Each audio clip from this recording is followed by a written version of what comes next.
আল্লাহ পাক সারা পৃথিবীর মানুষকে চ্যালেঞ্জ করে কিয়ামত পর্যন্ত একটা চ্যালেঞ্জ ছুড়ে দিয়েছেন। আল্লাহ, আমি আল্লাহ এই কোরআন নাজিল করেছি, আর এই কোরআনের হেফাজতের দায়িত্ব কিয়ামত পর্যন্ত আমি আল্লাহ নিজেই নিয়ে নিলাম। কতদিন পর্যন্ত বলেন? কতদিন? তাহলে এখন যে কোরআন আছে এতেও কিছু সন্দেহ আছে? ওই যে আজকে দুপুরবেলায় জুমার নামাজে বলেছিলাম, ইবলিস যাদের লেজ ধরে নাড়া দেয় তারা কিন্তু সবচেয়ে বড় গাধা হয়।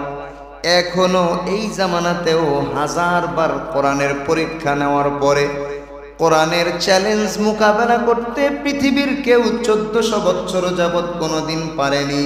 কিন্তু এক শ্রেণীর ইবলিস যাদের লেজ ধরে নাড়াচাড়া করে, সেই চূড়ান্ত পর্যায়ের গাধারা আজও পর্যন্ত কোরআনের আইনের বিরোধিতা করে, বলে এটা ওল্ড, পুরাতন, এটা এখন চলে না, এটা এখন চলে না। পৃথিবীতে সবকিছু পুরাতন হয়, পৃথিবীর সবকিছু কি হয়? এই মসজিদটা আপনারা নির্মাণ করেছেন, অনেক সুন্দর দেখা যাচ্ছে না? এটা 50 বছর পরে যদি নতুন করে মেরামত না করা হয় এরকম সুন্দর থাকবে? বলেন না থাকবে? থাকবে না।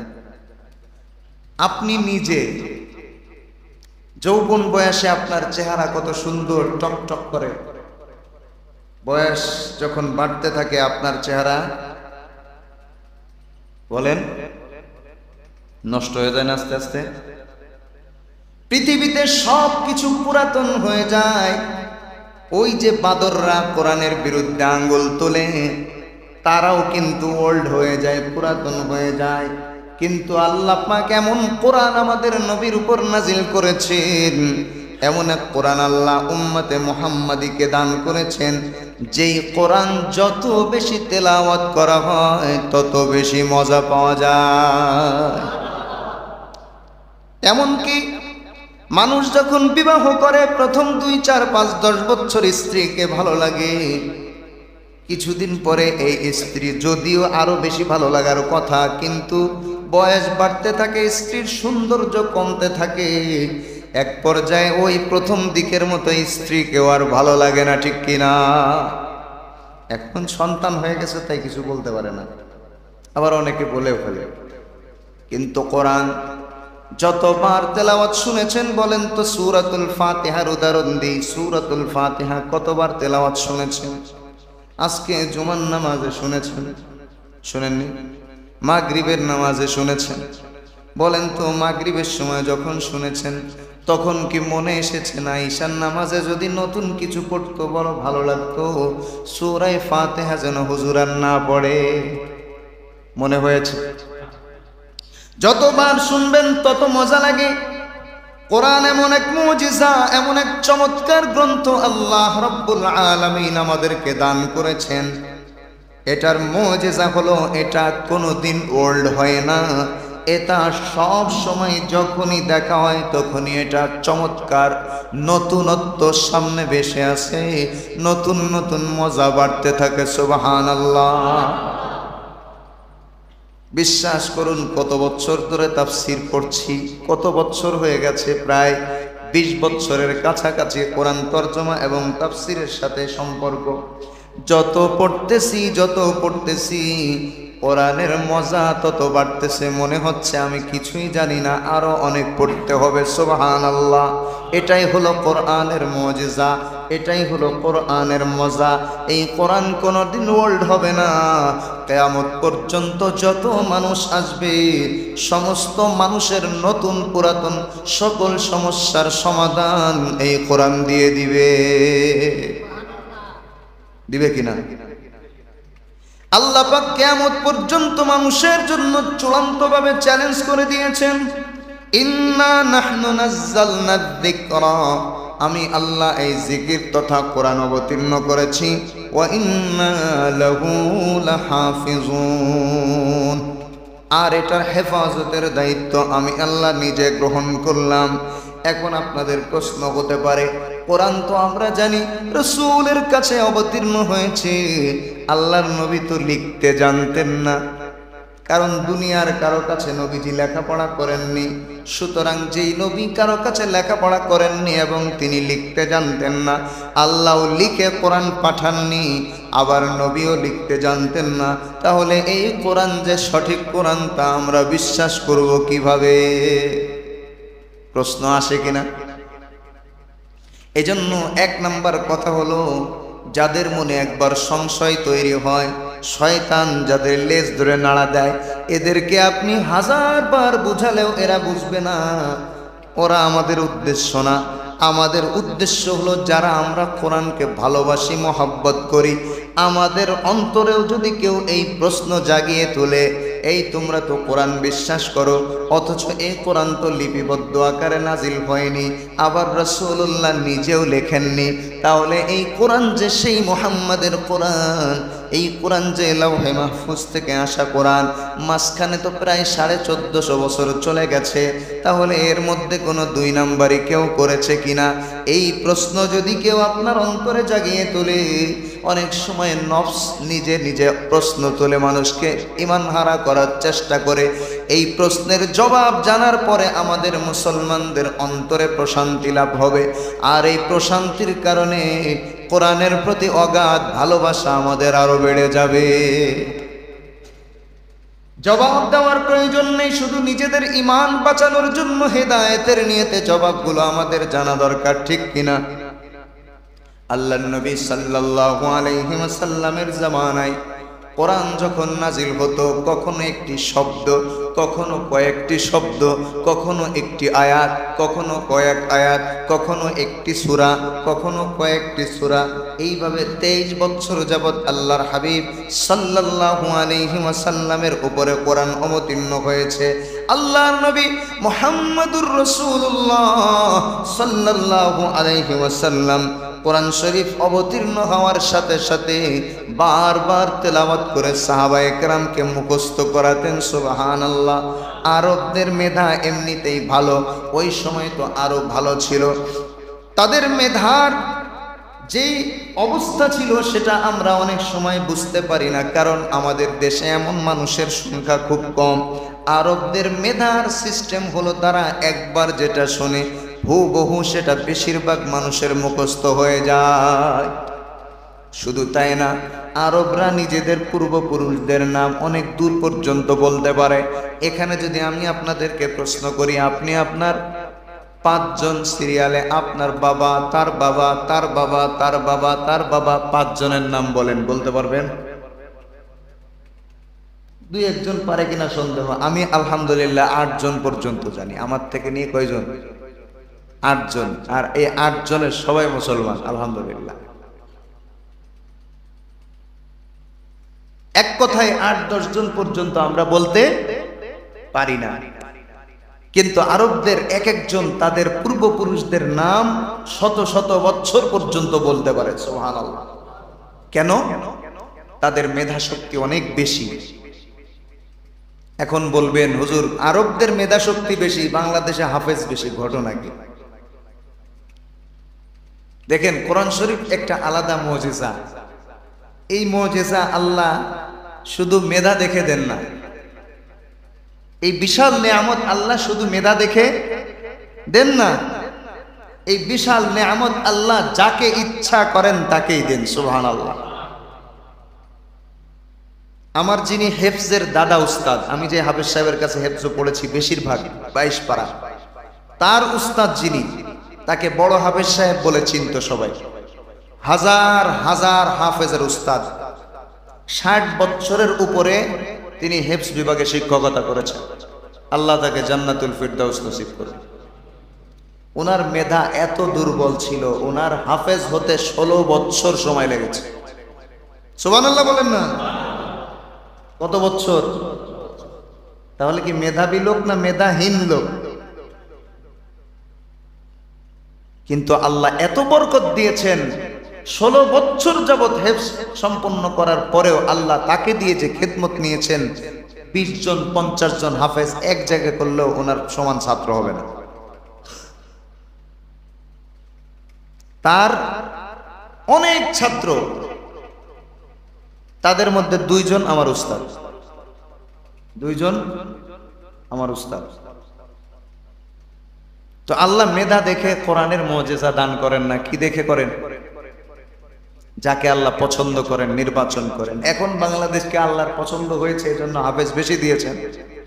আরবে হাফেজ কম, আরবে হাফেজ কম। এক ইয়ামানি আমাকে জিজ্ঞেস করতেছে,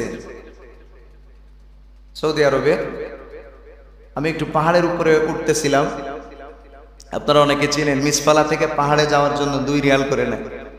তো ওখানে আমাকে জিজ্ঞেস করতেছে সব থেকে হাফেজ বেশি কোথায়? তা আমি বললাম আমাদের বাংলাদেশ। শুনে গেছে মাথা নষ্ট হয়ে, রাগ হয়ে গেছে। তো বলতেছে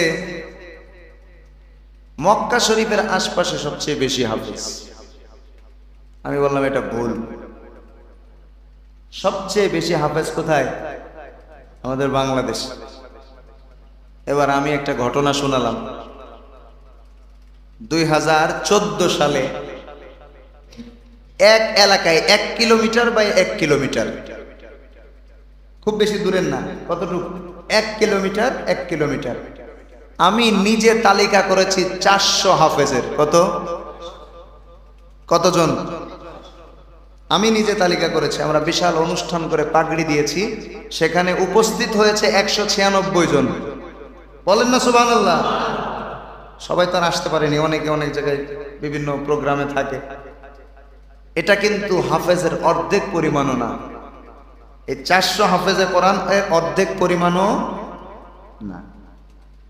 এক ফ্যামিলিতে, আমার এলাকায়, শুধু বাংলাদেশ, পুরা বাংলাদেশ বাদ দিলাম, আমাদের এলাকায় এমনও ফ্যামিলি আছে যেই ফ্যামিলির শুধু হাফেজদেরকে যদি আপনি দাওয়াত দেন, ওই ফ্যামিলির সাথে সম্পৃক্ত হাফেজদেরকে দাওয়াত দেন, বিশাল বড় একটা খাসি জবাই দিলে 1 পিস করেও ভাগে হবে না। বোঝেননি? একটা ফ্যামিলি আছে 9 ভাই, সব থেকে কম শিক্ষিত যেই ভাই, যিনি বাড়ি দেখাশোনা করতে গিয়ে পড়ালেখা বেশি করতে পারেননি, উনি আমার উস্তাদ।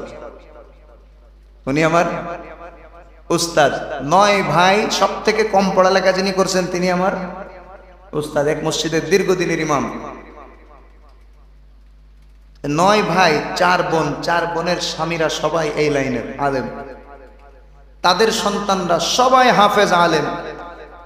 তাদের জামাই যারা হয়েছে মেয়ের ঘরের, এর সংখ্যা তো কত তা আমি নিজে এখন বলতে পারবো না। একসময় গুনতাম আমরা বসে বসে কার ফ্যামিলিতে কয়জন, এখন আর গোনা সম্ভব না। শুধু এতটুকু শোনেন, একবার ঈদের সময় ওনারা সবাই বেড়াতে আসছেন, তো ওনাদের যিনি মেন মুরব্বী, যার মাধ্যমে এত মানুষ হাফেজ আলেম হচ্ছে, আমাদের উস্তাদ হুজুর আবার গ্রামে বেড়াতে গেছেন। তো একজন অপরিচিত লোক ঈদের সময় আসে না, হুজুরকে জিজ্ঞেস করতেছে, হুজুর এটা কি আপনাদের এলাকায় কোনো মাহফিল আছে আজকে? বলতেছে কেন, আপনার এরকম মনে হচ্ছে কেন? তো বলতেছে না, যেদিকেই তাকাই সেদিকেই শুধু টুপিওয়ালা আর টুপিওয়ালা। তো বলতেছে ভাই, আসলে টুপিওয়ালা আমার এটা বোনের বাড়ি, আমার একটাই বোন, এটা আমার বোনের বাড়ি। এই এক বাড়ির যা দেখতেছেন টুপিওয়ালা সবই এক বাড়ির। সুবহানাল্লাহ বলেন। তো এরকম প্রত্যেকটা বাড়িতেই আছে। ওনাদেরই আবার বড় বোন যিনি, ওনাদেরই বড় বোন, তাদের 10টা ছেলে। কয়টা? সবাই হাফেজ, সবাই আলেম। একজন শুধু হাফেজ না, উনি মুফতি এবং মুহাদ্দিস, ঢাকা এক মসজিদের খতিব। আবার তাদের যে নাতি নাতনি যা আছে সব এই লাইনের। মানে আমাদের বাড়িতে তো আলহামদুলিল্লাহ 10 মসজিদে আমাদের বাড়ির হাফেজ দিয়ে তারাবি হয়। কয় মসজিদ? আমাদের বাড়ির হাফেজ দিয়ে। এটা আমি আগের হিসাব বলতেছি, এখন আবার নতুন হয়েছে না আরো কিছু। এটা কিসের মুজিজা? কোরআনের মুজিজা। তো ইয়ামানিকে আমি বললাম, ভাই আমার এক এলাকাতেই 1000-এর উপরে হাফেজ আছে, 440 তো আমি করেছি। এক এলাকাতে 1 কিলোমিটার বা 1 কিলোমিটারের মধ্যে 1000-এর উপরে কি আছে? হাফেজে কোরআন আছে। এটা কি মেধা বেশি হওয়ার কারণে, না আল্লাহ কবুল করেছেন তাই? প্রত্যেকটা ঘরে ঘরে হাফেজ, এত পরিমাণ হাফেজ, আপনি দেখলে আপনার ভালো লাগবে। বললাম না, ওই যে অপরিচিত লোক এসে মনে করতেছে যে মনে হয় এরা সবাই মাহফিলে এসেছে। আপনি ঈদের সময় যে কোনো মসজিদে যাবেন 2 কাতার ইমাম পাবেন, বুঝেননি? ঈদের সময় যে কোনো মসজিদে যাবেন 2 কাতার কি পাবেন? ইমাম পাবেন।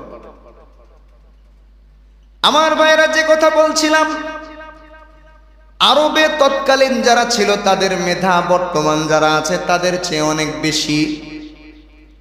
তারপরেও আল্লাহর নবী মুহাম্মদুর রাসূলুল্লাহ সাল্লাল্লাহু আলাইহি ওয়াসাল্লাম সাহাবায়ে কেরামের বিশেষ কয়েকজন সাহাবীকে আল্লাহর নবী কোরআন লেখার নির্দেশ দিলেন। নবীজি কোরআন নাজিল হওয়ার পরে বারবার তেলাওয়াত করিয়ে মুখস্থ করিয়ে দিতেন, নিজে তেলাওয়াত করে সাহাবীদেরকে শোনাতেন। এরপরে সাহাবীদেরকে বলতেন, তোমরা এটা লিখে রাখো, যে কেউ লিখতে পারবে না। আল্লাহর নবী যাদেরকে পারমিশন দিয়েছেন শুধুমাত্র তারাই লিখতে পারবে। গোটা 23 বছরের জীবনে মুহাম্মদুর রাসূলুল্লাহ সাল্লাল্লাহু আলাইহি ওয়াসাল্লাম এর দুরূদ শরীফ কারা পড়ে না? যারা কৃপণ। আল্লাহর নবী বলেন, আল বাখিলু মান যুকিরতু ইনদাহু ওয়া লাম ইউসাল্লি আলাইয়া, যার সামনে আমার আলোচনা হয়, আমার নাম উচ্চারণ করা হয়, অথচ আমার নাম শোনার পরেও সে দুরূদ শরীফ পড়ে না, সে হলো সবচেয়ে বড় কৃপণ। টাকা খরচ হয়, যখনই নবীজির নাম শুনবেন দুরূদ শরীফ পড়বেন। 2টা অবস্থা বাদে, একটা হলো বাথরুমে থাকা অবস্থায় পড়বেন না, আর একটা হলো নামাজ অবস্থায় তাশাহুদের পরে পড়বেন। এমনি নাম শুনে পড়ার দরকার নেই। কিন্তু যে কোনো জায়গায় আল্লাহর নবীর উপরে দুরূদ শরীফ পড়াকে আমরা নিজেদের জন্য সৌভাগ্য মনে করব। আল্লাহর নবী মুহাম্মদুর রাসূলুল্লাহ সাল্লাল্লাহু আলাইহি ওয়াসাল্লাম তার 23 বছরের নবুয়তি জীবনে 40 জন সাহাবীকে কোরআন শরীফ লেখার জন্য অনুমতি দিয়েছেন। সুবহানাল্লাহ। কতজন সাহাবী? 40 জন সাহাবীকে অনুমতি দিয়েছেন। তার মধ্যে কয়েকজন প্রসিদ্ধ, যারা তাদের নাম বলি। 1 নম্বর হযরতে আলী ইবনে আবি তালিব, চিনেন তো? নবীজির চাচাতো ভাই এবং জামাই। নবীজির চাচাতো ভাই এবং জামাতা হযরত ফাতিমা রাদিয়াল্লাহু আনহার স্বামী। 4র্থ খলিফা হযরতে আলী রাদিয়াল্লাহু আনহু। 2 নম্বর হযরতে উবাই ইবনে কাব রাদিয়াল্লাহু আনহু। 3 নম্বর হযরতে আব্দুল্লাহ ইবনে মাসউদ রাদিয়াল্লাহু আনহু। 4 নম্বর হযরতে যায়েদ বিন সাবিত রাদিয়াল্লাহু আনহু। 5 নম্বর হযরতে আব্দুল্লাহ ইবনে জুবায়ের রাদিয়াল্লাহু আনহু। 6 নম্বর হযরতে সাঈদ ইবনুল আস রাদিয়াল্লাহু আনহু। 7 নম্বর হযরতে আব্দুর রহমান ইবনে হারিস রাদিয়াল্লাহু আনহু। 8 নম্বর হযরতে মুআজ ইবনে জাবাল রাদিয়াল্লাহু আনহু। এরকম প্রসিদ্ধ সাহাবায়ে কেরাম ছিলেন। এই প্রসিদ্ধ সাহাবায়ে কেরাম যারা ছিলেন, এনারা সহ আরো অনেক সাহাবী। আরেকজন প্রসিদ্ধ সাহাবীর নাম হযরতে মুআবিয়া রাদিয়াল্লাহু আনহু। কোন সাহাবী? যাকে অনেকে আবার গালিগালাজ করে। ইয়াজিদ খারাপ লোক ছিল, কিন্তু ইয়াজিদের কারণে সাহাবী মুআবিয়ার সমালোচনা করা জায়েজ নেই। বুখারী শরীফের এক হাদিসে এসেছে, রাসূল করিম সাল্লাল্লাহু আলাইহি ওয়াসাল্লাম বলেন, আমার উম্মতের মধ্যে যে সর্বপ্রথম নৌবহর নিয়ে যুদ্ধে যাবে তার জন্য আল্লাহর জান্নাত ওয়াজিব। বেশিরভাগ ঐতিহাসিকের মতে এই কাজটা সর্বপ্রথম করেছেন হযরতে মুআবিয়া রাদিয়াল্লাহু আনহু। তাহলে সাহাবী কি জান্নাতি বলা যায়? ইয়াজিদ খারাপ ছিল। ইয়াজিদকে যখন ক্ষমতা দেওয়া হয়েছিল তখন সে ভালো ছিল, তাকে ভালো থাকা অবস্থায় ক্ষমতা দেওয়া হয়েছে। কিন্তু যখন ক্ষমতা পেয়েছে, ক্ষমতার লোভে অনেকেই খারাপ হয়ে যায়, এটাই নিয়ম। ইয়াজিদও খারাপ হয়ে গিয়েছে। তার সন্তানের কারণে বাবাকে দায়ী করার সুযোগ নেই, কারণ হযরত মুআবিয়া রাসূলের সাহাবী। সাহাবায়ে কেরাম সবাই জান্নাতি, সবাই। একজন সাহাবীও জাহান্নামে যাবে না। বলবেন যেমন হাদিসে তো অনেকের কথা শুনি জাহান্নাম, কিছু আছে সাময়িক, উম্মতকে বোঝানোর জন্য আল্লাহ ব্যবস্থা করেছেন। আর বেশিরভাগ যারা জাহান্নামে যাওয়ার ঘোষণা নবীজি দিয়েছেন, এরা বেশিরভাগই মুনাফিক, বেশিরভাগই। সাহাবায়ে কেরাম সম্পর্কে সমালোচনা করা যাবে না, কারণ সাহাবীদেরকে যদি কেউ কলুষিত করতে পারে, তাদের গায়ে যদি কেউ কালিমা লেপন করতে পারে, তাহলে সুবিধা কি জানেন? সাহাবীদের মাধ্যমে আমরা কোরআন পেয়েছি, সাহাবীদের মাধ্যমে আমরা হাদিস পেয়েছি। সাহাবীরা বিতর্কিত মানে কোরআন বিতর্কিত, সাহাবীরা বিতর্কিত মানে হাদিস বিতর্কিত, ঠিক কিনা? এটা একটা চক্রান্ত। হুজুর সামনে চলে আসেন, এই চেয়ারটা সামনে। আমাদের কাঁচাবাজার মসজিদের ইমাম সাহেব আসনাবাদের, না না সামনে আসেন, সামনে আসেন।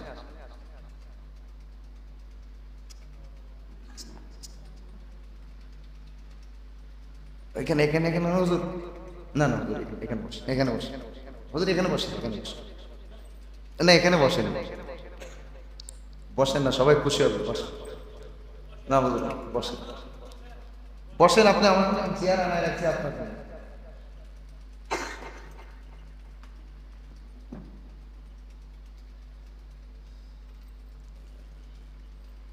হুজুরকে আসার জন্য আমরা মুবারকবাদ জানাচ্ছি। দারুল উলুম দেওবন্দ থেকে হুজুর ফারেগ হয়েছে, মাশাআল্লাহ। হুজুরের তেলাওয়াত অনেক সুন্দর, আমার খুব ভালো লাগে, মোহাব্বত করি। দাওয়াত দিয়েছিলাম, আজকে দাওয়াত গ্রহণ করে আসছেন। গত সপ্তাহে আসতে চেয়েছিলেন কিন্তু মাহফিল ছিল, আসতে পারেননি। আল্লাহ তাআলা হুজুরকে নেক হায়াত দান করুন। তো যেটা বলছিলাম, সাহাবায়ে কেরামকে বিতর্কিত করা গেলে কোরআনও বিতর্কিত হয়, হাদিসও। এই চক্রান্তে আমরা পড়বো না। অনেকে ইতিহাসের নামে সাহাবায়ে কেরামের বদনাম দেয়, সাবধান। কোন সাহাবীর সমালোচনা শুনবো না। একটা হাদিস আপনাদেরকে শোনাই, তিরমিজি শরীফের হাদিস। আল্লাহ নবী সাল্লাল্লাহু আলাইহি ওয়াসাল্লাম বলেন, আপনারা আমল করবেন তো? আমল করবেন না? যদিও হাদিসটা অনেকে, অনেক মুহাদ্দিসিন কেরাম যঈফ বলেছেন, দুর্বল বলেছেন, কিন্তু এটা যেহেতু নামাজ রোজা বা ফরজ কোনো বিধান না, তার জন্য দুর্বল হাদিসে কোনো অসুবিধা নেই। কিন্তু এর সপক্ষে আবার সহিহ হাদিস বুখারীতে আছে, এজন্য এই হাদিস আমলযোগ্য। এই হাদিস কি? قال النبي صلى الله عليه وسلم إذا رأيتم الذين يسبون أصحابي فقولوا لعنة الله على شركم। যখন তোমরা দেখবে আমার সাহাবীদেরকে কেউ সমালোচনা করছে, গালি দিচ্ছে, তাদের বদনাম বলছে, তখন তোমরা বলে দাও লা'নাতুল্লাহি আলা শাররিকুম, তোমাদের এই নিকৃষ্ট কাজের উপরে আল্লাহর অভিশাপ। বলতে পারবেন না? বলবেন তুমি সাহাবীর সমালোচনা করছো, তোমার উপর আল্লাহর গজব পড়ুক।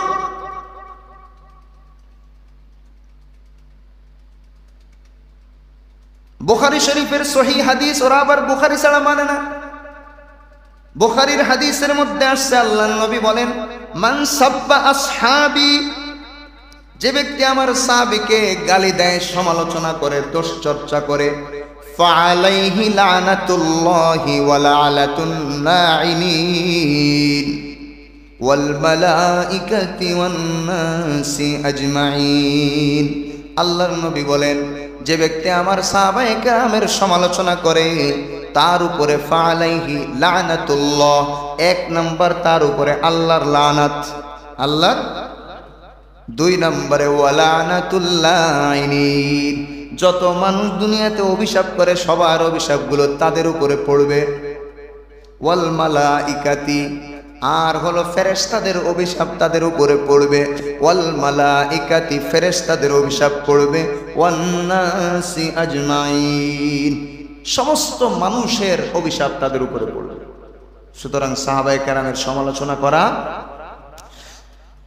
কোরআন শরীফ লিপিবদ্ধ করাতেন কয়জন? প্রসিদ্ধ প্রায় 10 জনের নাম আমি আপনাদের সামনে বললাম। কিন্তু এইভাবে আল্লাহর নবী দুনিয়া থেকে চলে গেলেন, পুরা কোরআন শরীফ একসাথে সাজিয়ে লেখার সুযোগ নবীজি পাননি। কারণ আল্লাহ তাআলা কোরআনের বিভিন্ন সূরার বিভিন্ন অংশ অনেক আগে আবার অনেক পরে নাজিল করেছেন। অনেক সময় সূরা নাজিল হয়েছে 1 বছর, 2 বছর, 5 বছর আগে। আবার ওই সূরার অংশ, কিছু অংশ নাজিল হয়েছে 5 বছর পরে। এখন যদি কোরআন শরীফ লেখা হয়, তাহলে কোন অংশ কোথায় যাবে এটা কি ঠিক করা সম্ভব? যেমন সূরাতুল বাকারা, এটা হলো মাদানী সূরা। এই সূরার অধিকাংশ হিজরতের পরে নাজিল হয়েছে, অধিকাংশ আয়াত। কিন্তু এই সূরার অনেক আয়াত আছে যে আয়াতগুলো মক্কাতে ইসলামের শুরুর দিকে নাজিল হয়েছে। সুবহানাল্লাহ। বিশেষ করে নবীজির প্রধান কাতেব ওহী যিনি ছিলেন হযরতে যায়েদ ইবনে সাবিত রাদিয়াল্লাহু আনহুর কাছে পুরা কোরআন শরীফ লেখা ছিল। বিক্ষিপ্তভাবে যখন যেটা নাজিল হয়েছে তিনি লিপিবদ্ধ করে রাখতেন। আর নবীজি সাহাবী হযরতে যায়েদ বিন সাবিতকে ডাকতেন, বলো তো তুমি কোন অংশ লিখেছো, আমার সামনে নিয়ে আসো। আল্লাহর নবী লিখতে জানতেন না, কিন্তু লেখা দেখে কোনো জায়গায় ভুল হলে বলতেন এই জায়গায় ঠিক করে নাও। বলেন সুবহানাল্লাহ। এটা নবীজির মুজিজা। এটা নবীজির কি ছিল? কারণ নবীজি লৌহে মাহফুজে যেভাবে লেখা, ওইভাবে লেখার সাথে যদি মিল না হতো, আমার আপনার নবী সেই লেখা শুদ্ধ করে দিতেন, সেই লেখা ঠিক করে নতুন করে আবার লেখাতেন। এইভাবে সাহাবায়ে কেরামের কাছে পুরা কোরআনের সমস্ত অংশই লিপিবদ্ধ ছিল। বলার সুযোগ নেই, মুহাম্মদ চলে যাওয়ার সাথে সাথে কোরআনের অংশ বিলুপ্ত হয়ে গেছে। বলার সুযোগ। এখন এই যে কোরআন শরীফ আমাদের সামনে, এটা কবে আসলো জানা দরকার কিনা? জানা দরকার না? আল্লাহর নবী মুহাম্মাদুর রাসূলুল্লাহ সাল্লাল্লাহু আলাইহি ওয়াসাল্লাম 11 হিজরির রবিউল আউয়াল মাসে দুনিয়া ছেড়ে চলে গেলেন। আল্লাহর নবীর ইন্তেকালের পরে হযরতে আবু বকর সিদ্দিক রাদিয়াল্লাহু আনহু প্রথম খলিফা হলেন। হযরতে আবু বকর খলিফা হওয়ার পরে অনেক ফিতনা নতুন করে মাথা চাড়া দিল, বিভিন্ন ফিতনা। তার মধ্যে একটা ফিতনা ছিল, আল্লাহর নবীর জামানায় এক লোক মুসাইলামা তার নাম, এই মুসাইলামা নিজেকে নবী দাবি করে বসলো। আল্লাহর নবী সাল্লাল্লাহু আলাইহি ওয়াসাল্লামের জামানায় নবী যখন জানতে পেরেছেন, তখন আল্লাহর নবী জানিয়ে দিয়েছেন এটা চির মিথ্যাবাদী, এর অনুসরণ তোমরা করবা না। কিন্তু নবীজি যেহেতু হায়াতে ছিলেন, এই জন্য বেশি বাড়াবাড়ি করতে পারেনি। আল্লাহর নবীর ইন্তেকালের সাথে সাথে মুসাইলামাতুল কাজ্জাব মাথা চাড়া দিল। একেবারে একসাথে 40,000-এর বিশাল বাহিনী রেডি করলো, খলিফাতুল মুসলিমিনের বিরুদ্ধে যুদ্ধ ঘোষণা করে দিল। হযরতে আবু বকর মাত্র 13,000-এর একটা বাহিনী দিয়ে আল্লাহর নবী সাল্লাল্লাহু আলাইহি ওয়াসাল্লামের সবচেয়ে বড় শত্রু মুসাইলামাতুল কাজ্জাব, যে নবুয়তের মিথ্যা দাবিদার ভুয়া নবী, তার বিরুদ্ধে যুদ্ধ করার জন্য হযরতে খালিদ বিন ওয়ালিদ সাইফুল্লাহ, আল্লাহর তরবারি, এই খালিদ বিন ওয়ালিদের নেতৃত্বে 13,000-এর একটা বাহিনী দিয়ে পাঠালেন ইয়ামামা নামক জায়গায়। কোথায়? ইয়ামামার যুদ্ধ, বিশাল যুদ্ধ শুরু হয়ে গেল। এই যুদ্ধ তো ঈমানের যুদ্ধ, রিদ্দার যুদ্ধের একটা অংশ ছিল এটা। রিদ্দা মানে নতুন করে মানুষ মুরতাদ হয়ে যাচ্ছিল নবীজির ইন্তেকালের পরে, বিভিন্ন বিধানকে অস্বীকার করছিল। তার মধ্যে একটা ছিল যাকাতের বিধানকে অস্বীকার করা। একটা গোত্র যাকাতের বিধানকে অস্বীকার করলেন। হযরতে আবু বকর সিদ্দিক রাদিয়াল্লাহু আনহু, যাকে সবাই নরম মনে করত, অনেকেই মনে করত আবু বকর মনে হয় কিছু বোঝে না, কিন্তু আল্লাহ পাক খলিফা হওয়ার পরে হযরতে আবু বকরকে এমন মেধা এবং এমন বুঝ শক্তি দান করেছেন, যখন যেটা প্রয়োজন সেই প্রয়োজন অনুযায়ী তিনি সিদ্ধান্ত গ্রহণ করতে সমর্থ হয়েছেন। সুবহানাল্লাহ।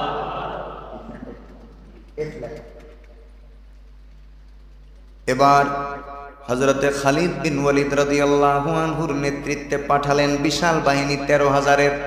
কিন্তু হযরতে আবু বকর প্রত্যেক শত্রুর বিরুদ্ধে একসাথে যুদ্ধের ঘোষণা দেননি, কারণ শত্রু যদি বেড়ে যায় যুদ্ধে জয়লাভ করা যায় না। এক এক করে ধরলেন। রিদ্দার যুদ্ধ অনেকগুলো সংগঠিত হয়েছিল, যারা মুরতাদ হয়েছে, কোরআনের আইন অস্বীকার করেছে, অনেক বাহিনীর সাথে যুদ্ধ করেছেন। ইয়ামামার যুদ্ধ তারই একটা অংশ। 13,000 40,000-এর তুলনায় 3 ভাগের 1 ভাগ, আরো কম, 3 13 39, কম কিনা? মুসলমানরা প্রথম দিকে মার খেলো, প্রচুর পরিমাণ মুসলমান মারা গেল। এমনকি ওই জামানায় হাফেজ কোরআনের সংখ্যা তো কম ছিল।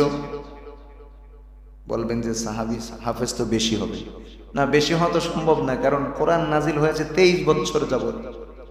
আর সাহাবায়ে কেরামের সংখ্যা বেড়েছে, সবচেয়ে বেশি বেড়েছে মক্কা বিজয়ের পরে। মাত্র 2 বছর নবীজি হায়াতে থাকতে, এই 2 বছরের মধ্যে মুসলিম যারা তারা হেফজ শেষ করা এটা কঠিন ছিল না। ওই ইয়ামামার বিশাল যুদ্ধের মধ্যে কঠিন এক পরিস্থিতি মুসলমানদের জন্য চলে আসলো। মুসলমানদের এই কঠিন পরিস্থিতিতে সাহাবায়ে কেরামের বড় বড় সাহাবী, কিছু প্রসিদ্ধ সাহাবায়ে কেরাম শহীদ হয়ে গেলেন। এদের দুরবস্থা দেখে হযরতে সাবিত ইবনে কায়েস রাদিয়াল্লাহু আনহু চিৎকার করে বললেন, আল্লাহ, মুসলমানদের পক্ষ থেকে আপনার কাছে আমি ক্ষমা চাই, আপনি মুসলমানদেরকে মাফ করে দিন আর আমাদেরকে আপনি সাহায্য করুন। এই কথা বলে চিৎকার করতে করতে কাফেরদের ভিড়ের মধ্যে চলে গেলেন এবং এই বিশাল ভিড়ের মধ্যে গিয়ে অনেক মানুষকে জাহান্নামে পাঠিয়ে তিনিও শহীদ হয়ে গেলেন। হযরতে সালিম শহীদ হলেন, হযরতে আবু হুযাইফা শহীদ হলেন, হযরতে যায়েদ ইবনুল খাত্তাব ওমরের ভাই, হযরতে ওমর রাদিয়াল্লাহু আনহুর ভাই যায়েদ ইবনুল খাত্তাব তিনিও শহীদ হলেন, হযরতে বারা ইবনে মালিক শহীদ হলেন, প্রসিদ্ধ সাহাবী হযরতে আবু দুজানা রাদিয়াল্লাহু আনহু ওখানে শহীদ হলেন। এইভাবে শহীদ হতে থাকলেন সাহাবায়ে কেরাম। 70 জন হাফেজে কোরআন শহীদ হয়ে গেলেন। কয়জন? ওই জামানায় 5 জন 10 জন সাহাবী, তাদের মধ্যে হাফেজ পাওয়া বড় কঠিন ছিল। আর সারা পৃথিবীর বিভিন্ন জায়গায় যখন নতুন নতুন এলাকা মুসলমানদের হাতে আসতেছিল, ওই এলাকায় হাফেজদেরকে পাঠিয়ে দেওয়া হচ্ছিল।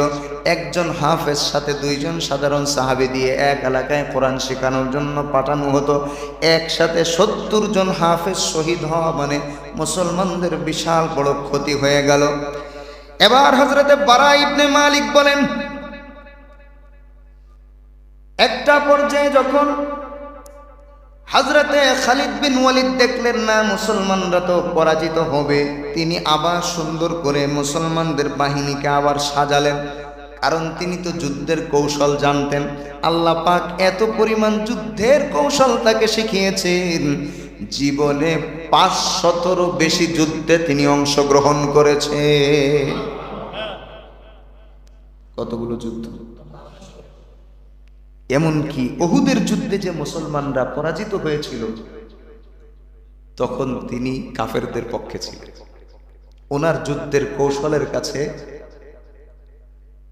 অনেক ক্ষতি হয়ে গেছে মুসলমান। কিন্তু আল্লাহ তাকে যখন হেদায়েত দিয়েছেন, আল্লাহর নবী ঘোষণা দিলেন সাইফুল্লাহ, আল্লাহর তরবারি। এত যুদ্ধ করেছেন, ইসলাম গ্রহণের পরেও প্রায় 300 যুদ্ধে অংশগ্রহণ করেছেন। সুবহানাল্লাহ। শহীদ হননি, ঘরেই মারা গেছে। আমার এক উস্তাদ বলেছিলেন, হযরতে খালিদ রাদিয়াল্লাহু আনহু শহীদ হননি, এর কারণ কি? 1 নম্বর কারণ হলো, তাকে জিজ্ঞাসা করা হলো, আপনি এত যুদ্ধ করেন শহীদ হন না কেন? হযরতে খালিদ বলেন, আমি প্রত্যেকটা যুদ্ধেই শাহাদাতের নিয়ত করেই নামি, এজন্য আল্লাহ তাকে শহীদ না করে বিজয় দান করেন। সুবহানাল্লাহ। দ্বিতীয় যেই কারণ শহীদ না হওয়ার, তা হলো আল্লাহর নবী যেহেতু তাকে সাইফুল্লাহ বলেছেন, আল্লাহর তরবারি বলেছেন, তিনি যদি শহীদ হন তাহলে প্রমাণ হবে আল্লাহর তরবারি ভেঙে গেছে। কাফেররা এটা নিয়েও ঠাট্টা মজাক করতে পারে। এজন্য আল্লাহ হাজারো শহীদের চেয়ে খালিদ বিন ওয়ালিদকে বেশি মর্যাদা দান করবেন, কিন্তু দুনিয়াতে বাহ্যিকভাবে আল্লাহ তাকে শহীদ হওয়ার সুযোগ দেননি। সুবহানাল্লাহ। হযরতে খালিদ এবার নতুন করে বাহিনী সাজালেন। সাজানোর পরে মুসাইলামার এই বিশাল বাহিনী এবার পলায়ন শুরু করলো। 40,000-এর এই বাহিনী পলায়ন শুরু করলো। একটা বাগানের মধ্যে মুসাইলামা সহ তার বাহিনী আত্মগোপন করার চেষ্টা করলো। হযরতে বারা ইবনে মালিক বলেন, আমাকে কেউ একটু উপর দিয়ে, দেয়ালের উপর দিয়ে বাগানের মধ্যে ফেলে দাও, আমি যে গেট খুলে দেই তোমরা প্রবেশ করো। সুবহানাল্লাহ। এটা কি সহজ ছিল? কাফেরদের দেয়াল টপকে যদি কাফেরদের মধ্যে ওনাকে ছাড়া হয়, কাফেররা কি ওনাকে জীবিত রাখবে? কিন্তু জীবনের মায়া না করে আল্লাহর নবীর দুশমন মুসাইলামাতুল কাযযাব এবং তার বাহিনীকে খতম করার জন্য তিনি নিজের জীবনকে উৎসর্গ করতে প্রস্তুত হয়ে গেলেন।